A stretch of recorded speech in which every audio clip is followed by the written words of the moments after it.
เปเสลายเติงมันปันเปิดกว่าลาหามาเฮอมันเล่าหามาเฮอมันเล่าเอาสากหมก19สาวไปมันมีน้ำเปื้อเลยโอ้เก่าเพื่อเคยเอาบันเขาเที่ยงซ้อมเขาสารเงินอ่านหัวปากแสนป้าของเก่าเด็ดเย้าขึ้นกินกูเป็นต้องเจนกี่หาบสองโหนเมื่อกะมันไปลีสิก็ตื่นปีโอปีท้ายปีก็เติมมันกะดีกว่าเปิดเย้าขึ้นเอาของเก่าเนามันเน้นตูเม่นแขว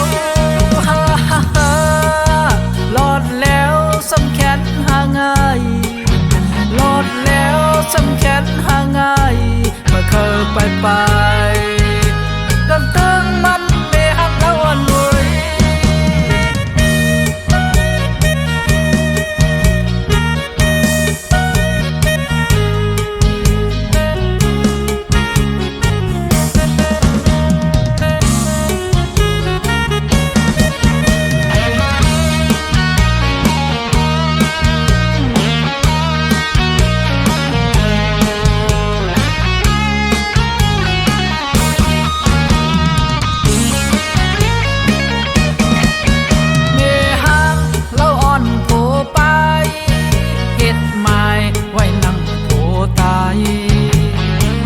เปเสลายเติงมันปันเปิดกว่าลาหามาเฮอมันเล่าหามา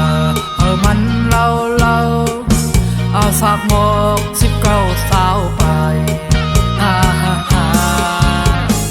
มันมีน้ำเปื้อเลยโอ้เก่าเพื่อเคยเอาบันเขาเที่ยงซ้อมเขาสารเงินอ่านหัวปากแสนป้าของเก่าเด็ดเย้าขึ้นกิน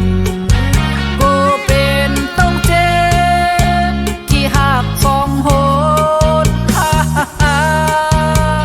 เมื่อกะมันไปลีสิก็ตื่นปีโอปีท้ายปีก็เติมมันกะดีกว่าเปิดเย้าขึ้นเอาของเก่าเนา